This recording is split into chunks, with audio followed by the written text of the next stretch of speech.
Saudações, investidor! Tudo bem com você? Você está no canal Aportando Conhecimento e no vídeo de hoje a gente vai falar sobre uma coisa que quase ninguém está vendo sobre o fundo imobiliário DEVA11. E aí, será que ele é uma oportunidade? Será que ele é uma cilada? A gente vai discutir exatamente sobre isso nesse vídeo daqui.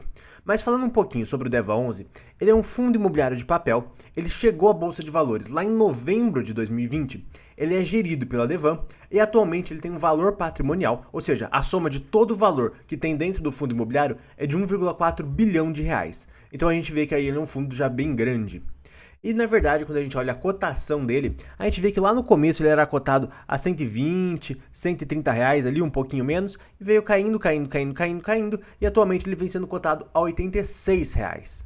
Então, na verdade, ele vem sendo cotado a esses 86, mas o valor patrimonial dele é 101 reais. E na verdade, o preço sobre valor patrimonial desse fundo está atualmente em 0,85. E lembrando que o valor patrimonial de um fundo de papel é a somatória do valor dos CRIs. Então é como se você estivesse comprando uma nota de 100 reais por 85 reais. Por isso que é tão interessante você comprar um fundo de papel abaixo do VP.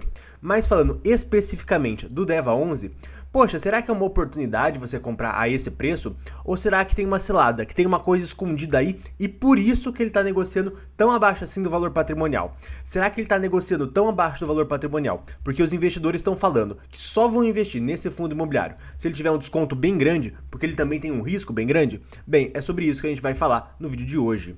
E quando a gente olha aqui o dividend yield mensal do DEVA11, isso sobre o valor de mercado, o dividend yield de mercado a gente está calculando aqui, a gente vê que ele vem extremamente alto, sendo que na maioria dos meses, com exceção de setembro e de outubro, ele vem acima de 1% ao mês, o que é um rendimento muito grande.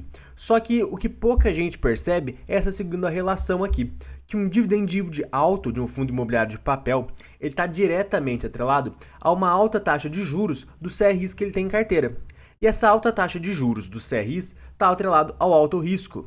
Então, por um lado, o dividend yield do DEVA é extremamente alto, ok, ótimo, mas pelo outro lado, o risco dele também é extremamente alto. E essa parte aqui ninguém está comentando.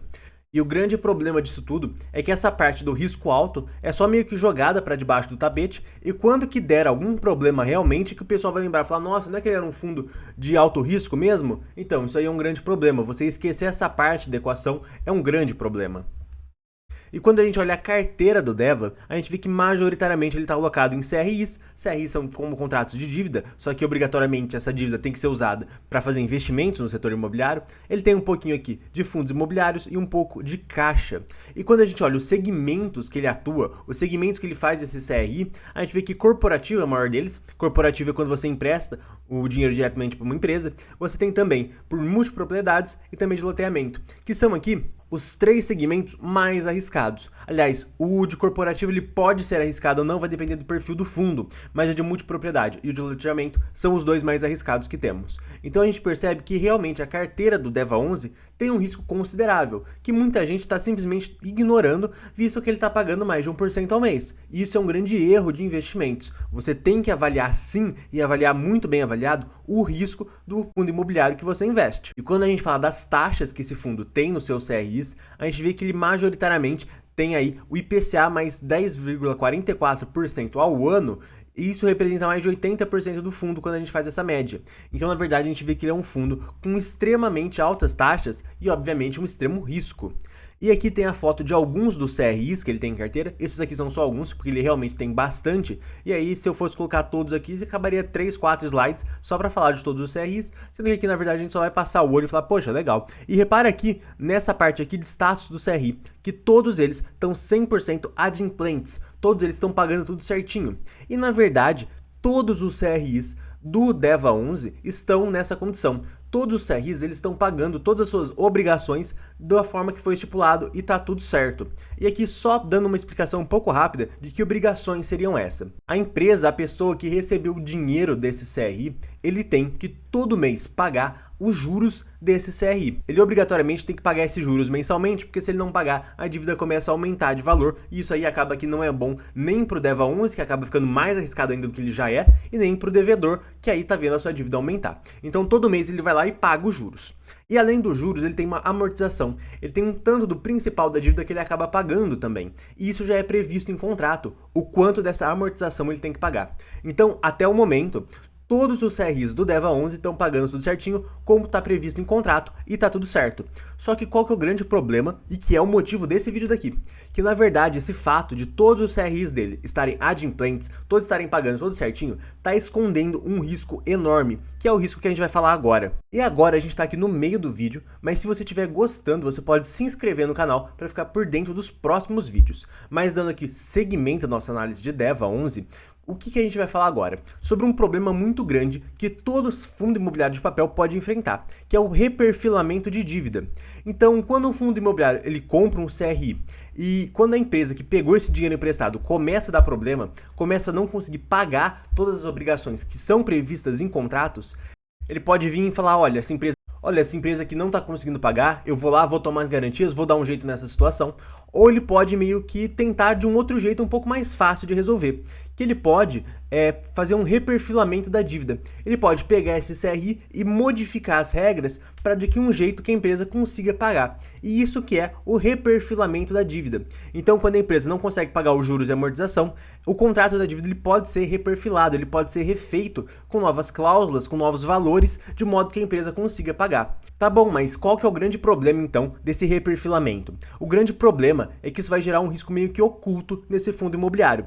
Porque, por um lado, o DEVA está falando que todos os seus fundos imobiliários estão adimplentes, todos estão pagando tudo certinho, mas na verdade ele tem vários CRIs com grandes problemas que aí eles estão sendo reperfilados para ficarem adimplentes. Então, na verdade, essas empresas, esses empreendimentos que o DEVA 11 ele está financiando, ele está emprestando dinheiro, eles estão dando errado, estão em situações complicadas, mas na contabilidade do DEVA tá tudo certo, porque essa dívida foi reperfilada, porque essa dívida foi refeita por um jeito para não dar problema, pelo menos por enquanto.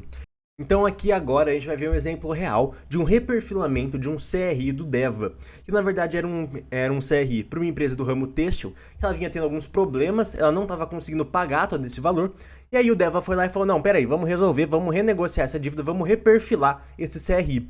E aí uma taxa de juros de IPCA mais 8 foi para uma taxa de juros de IPCA mais 9,25% ao ano. A empresa teve que se comprometer a diminuir a sua alavancagem, isso que vai acontecer nos próximos anos, e cada momento que ela não faz isso, ela vai pagando então um valor adicional para o DEVA, uma multa adicional para o DEVA, e aí ela vai tentando então ao longo do tempo ir se adequando e pagando tudo e fazendo as coisas da forma certa. Só que qual que é o grande problema? Essa empresa está com sérios problemas, ela não está conseguindo pagar esse CRI. Logo, em algum momento, isso realmente pode vir a dar um grande problema na empresa realmente chegar aí à falência. Só que isso está sendo mascarado devido ao reperfilamento. Isso não acontece só no DEVA, está acontecendo em vários fundos imobiliários high yield, vários fundos imobiliários de alto risco que realmente estão enfrentando problemas e por isso que eles estão tão descontados assim na bolsa de valores. Então, na verdade, um grande problema que a gente tem na bolsa de valores são várias pessoas do estilo papagaio que só ficam repetindo o que os outros falam. E qual que é o grande problema? Poxa, o DEVA a 0,85 do preço sobre valor patrimonial tá barato? Poxa, é óbvio que tá barato. Mas não é só porque tá tão barato assim que seja um bom investimento. Porque ele também tá com um risco extremamente alto, tendo que reperfilar vários CRIs para que todos continuem adimplentes. Então, na verdade, esse desconto aqui tão grande que se tem sobre o valor patrimonial é um prêmio a mais que o mercado está pedindo para o risco que os CRIs dele tem. Então, na verdade, quando a gente olha o PV sobre VP a 0,85, não necessariamente, obviamente, é uma oportunidade. Por exemplo, eu não tenho DEVA em carteira. Eu não acho que seja uma oportunidade tão grande assim e prefiro focar em outras coisas. Mas aí cabe ao investidor fazer aí o seu balanço, chegar aí à sua conclusão sobre se esse preço sobre o valor patrimonial é um desconto suficiente para correr o risco dos CRIs do DEVA ou não. Mas o que você não pode fazer é simplesmente falar, ah, não, o DEVA está muito barato e é isso daí. E simplesmente sair falando que ele está muito barato sem ficar analisando o risco dele. Porque por um lado ele está muito barato, mas pelo outro ele tem um risco muito grande também. E é esse o principal motivo dele estar tão barato assim. E gente, esse vídeo aqui vai chegando ao fim e eu vou estar recomendando outros 2 vídeos aqui do canal, tá bom?